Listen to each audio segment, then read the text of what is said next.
I heard a creator make a video where she complained that it sucks being single because you have to pay all the bills by yourself, and if you're in a relationship you get to split all the bills, and she calculated a certain amount of money that she would have saved had she actually been in a relationship. To a certain extent, I understand where she's coming from, but I also want to tell you the reality for a lot of couples. Just because there's two people living together, it does not mean that they're making ends meet. It does not mean that they're making this ridiculous amount of money and they have all this disposable income. And you also have to realize, yes, there's two incomes, but there's now also two people using the electricity, two people eating the food.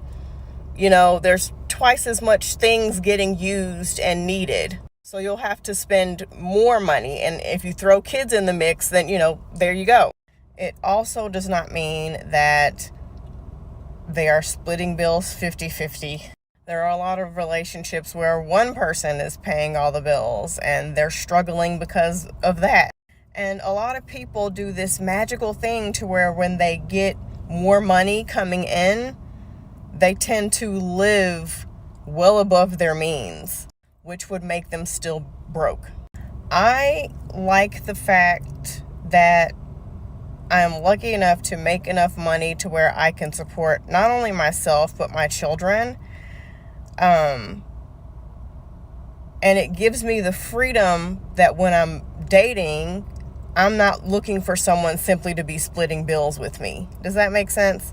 It's also kind of like women who are making these jokes about, I can't believe that women fought for our right to work. I hate working. I get it. Nobody likes working, But that ability to be able to go out and get a job has afforded women the ability to escape some toxic situations and to be able to have standards and be choosy when they're out dating and getting to know people. Two people making money does not always mean more money, okay? And the right to work, first of all, Black women, indigenous women have always fucking worked.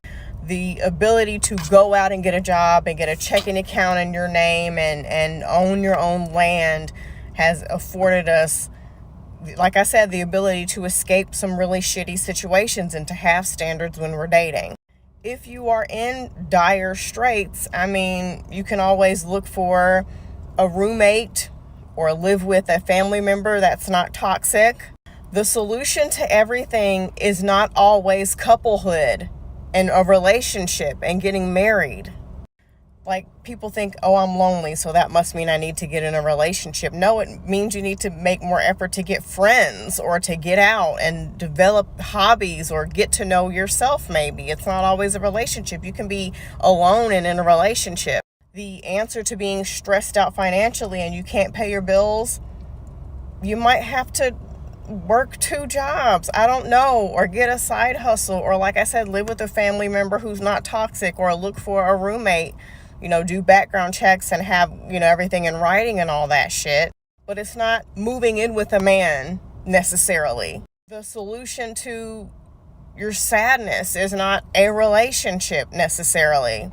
If those things are going to happen, it should happen organically with someone that you really love, that you've taken your time with, and you haven't ignored red flags, and you're not being desperate. If you're in the mindset that the solution to your financial problems, your emotional problems, your lack of a social life problems is a relationship and marriage, I suggest you reframe that, because you put yourself in a situation where you could wind up settling.